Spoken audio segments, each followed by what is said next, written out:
ಎನ್ನಯ ಕಷ್ಟವೇ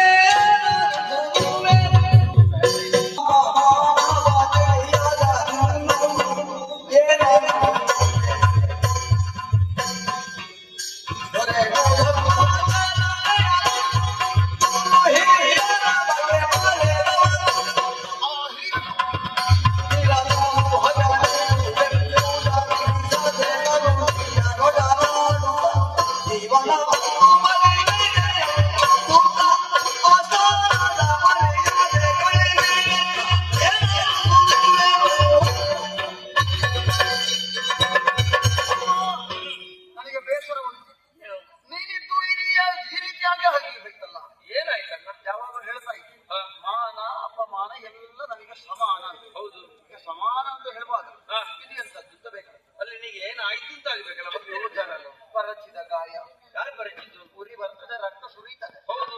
ನನ್ನ ನೋಟಕನಾಗಿದೆ ನಿಜ ಕೈಯಲ್ಲಿರುವಂತ ಆಯುಧ ಇಲ್ಲ ಆಯುಧ ಕಾಣೆಯಾಗಿದೆ ಯಾರಿಂದ ಕಾಣೆಯಾಗಿದೆ ಕಾಣೆಯಾಗುವುದು ಬೇರೆ ಕಣ್ಮರೆಯಾಗುವುದು ಬೇರೆ ಕಣ್ಮರೆಯಾಗುತ್ತಲ್ಲ ಕಾಣೆ ಆಯ್ತು ಕಳೆದುಕೊಂಡದ್ದು ಯಾರಿಂದ ತಮ್ಮ ಇದು ನಮ್ಮೂರೇ ಆದಂಥ ವನಪಾಲಕರ ಒಂದು ವಿಷಯ ಹೇಳಿ ಏನು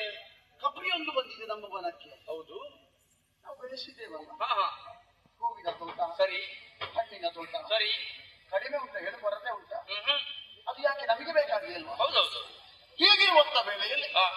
ಬಂದಂತ ಕಪ್ಪಿ ಆ ವನ ಪ್ರದೇಶವನ್ನು ಸೇರಿ ಅಣ್ಣ ಮಂಗ ಅಣ್ಣ ಮಂಗ ಬಂತ ಅಂತ ನಿಮಗೂ ಕೂಡ ನಾನು ಕಾಣಿಸಿದ ಅಲ್ಲಲ್ಲ ಮಂಗ ಬಂತಣ್ಣ ಮಂಗ ಬಂದಂತ ಮತ್ತೆಂತ ಹೇಳಿ ಸರಿ ಸರಿ ಸರಿ ಕಪ್ಪಿ ಬಂದು ಎಲ್ಲ ಹಾಳು ಮಾಡಿದಂತೆ ಅದರ ಜೊತೆಯಲ್ಲಿ ಮಾತಾಡುವ ಕಪ್ಪಿ ಅಂತ ಮತ್ತೆ ಬೇರೆ ಹೇಳಿದ ಅದಕ್ಕೆ ಕೇಳಿದಾರಂತೆ ನನ್ನ ವಿಷಯವಾಗಿ ಬಲರಾಮಯ್ಯನ ದೊಡ್ಡ ಕುಂಬಳಕಾಯಿ ಅಂತ ಕೇಳಿದ್ರಂತೆ ಅಂದ್ರೆ ನೀನೇನು ಮಂಗ ನಮ್ಮ ಒಡೆಯನು ಇದ್ದಾನೆ ಎಂತದ್ದು ಮಂಗ ಹಾಗಲ್ಲ ಅವ್ರು ಹೇಳಿದ್ರು ನೀನೇನು ನಮ್ಮ ಒಡೆಯರು ಇದ್ದಾರೆ ಅಂತ ಇದ್ದಾರೆ ಧೈರ್ಯಕ್ಕೆ ಹಾಗಾಗಿ ಹೀಗೆ ಮಾಡಿದಂತ ನನ್ನನ್ನೇ ಆ ಮಂಗ ಹೀಗೆ ಮಾಡ್ತದೆ ಅಂತಾದ್ರೆ ಬಿಡುವುದಕ್ಕಾಗ್ತದ ಏನ್ ಮಾಡಿದ್ದೆ ಅಣ್ಣ ನೇರವಾಗಿ ಹೋದೆ ಮಂಗನನ್ನು ನೋಡಿಸ್ಲಿಕ್ಕೆ ಮತ್ತೆಂತ ಒಳ್ಳೆಯದು ನಾವು ನಮಗೆ ನಮ್ಮ ಮತ್ತೆ ಮಂಗನನ್ನು ನೋಡಿದ್ಲಿಕ್ಕೆ ನೀನಲ್ಲದೆ ಬೇರೆ ಒಳ್ಳೆ ಜನ ಯಾರಿದ್ದಾರೆ ಹಾಗಲ್ಲ ಪ್ರಭುತ್ವ ಧ್ವಜವನ್ನು ಸ್ಥಾಪಿಸಿದ ಬಳಿಕ ನಾಯಕನಾದ ಬಳಿಕ ಸಮಸ್ಯೆಗಳಿಗೆಲ್ಲ ಉತ್ತರ ಕೊಡಬೇಕಾದ ಹೊಣೆಗಾರಿಕೆ ಹೇಗಿದ್ದಾರೆ ಆಳಿಗೆ ಕೇಳದೆ ಹೋದ್ರೆ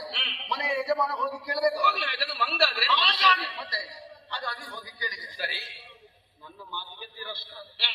ಹೊಟ್ಟೆಯ ಹಸಿವಿಗೆ ಬೇಕಾಗಿ ತಿಂದೆ ಸರಿ ಏನು ತಪ್ಪು ಅಂತ ಕೇಳಿದ ಹಿಡಿದು ಬಾಳಿಸದಕ್ಕೆ ಹೋದೆ ತಮ್ಮ ಏನಾಯ್ತು ಕೈಯಲ್ಲಿರುವಂತ ಆಯುಧ ಜಾರಿ ಹೋಯಿತು ಮಂಗನಿಂದ ಬೇಕಾದಷ್ಟು ಪೆಟ್ಟು ಅಣ್ಣ ಮಂಗನಿಂದ ನೀನು ಪೆಟ್ಟು ಎಂತ ಫಸ್ಟಿಗೆ ನನ್ನ ಕೇಳಿದ್ದಾಣ ಅದು ಹಾಗೆ ಹೇಳುವುದ ಅಲ್ವಾ ಅದು ಮೆತ್ತಗೆ ಹೇಳಿದ್ರೆ ಅರ್ಥ ಆಗುದಿಲ್ಲ ಅಣ್ಣ ನಿನಗೆ ಮುಸುಡಿಗೆ 2 ಬಡದದ್ದು ಮಂಗನ ಮತ್ತೆ ಯಾರು ನಿನಗೆ ತುಳಿದದ್ದು ಮಂಗನ ಮತ್ತೆ ಯಾರು ನಿನ್ನ ಬಲವನ್ನೆಲ್ಲ ಎಳೆದುಕೊಂಡದ್ದು ನನ್ನ ಆಯುಧವನ್ನು ಎಳೆದುಕೊಂಡದ್ದು ಕೂಡ ಅವನೇ ನೀನು ಬಲರಾಮ ಅಂತ ಆಗದು ಅದೇ ಸಮಸ್ಯೆ ಅದು ಈಗ ನಾನು ಬಲರಾಮ ಅಂತ ಹೇಳಿಕೊಳ್ಬೇಕಿದ್ರೆ ಕೈಯಲ್ಲಿರುವ ಆಯುಧ ಬೇಕು ಆಯುಧ ಇಲ್ಲದೆ ನಾನು ಬಲರಾಮ ಅಂತ ಹೇಳಬೇಕಾಗ್ತದ ಹಾಗಾದ್ರೆ ನನಗೆ ಬಲ ಬರಬೇಕಿದ್ದಿಂದ ಆಯುಧ ನಾನೇ ಬಲ ಅಂತ ಇದ್ದದ್ದು ನಿನ್ನದು ಹೋಯ್ತಾಗ ಒಂದು ಅರ್ಥದಲ್ಲಿ ಹೋಯ್ತು ಆದ್ರೆ ಆಯುಧ ಹೋಯ್ತಲ್ಲ ಹೋಯ್ತು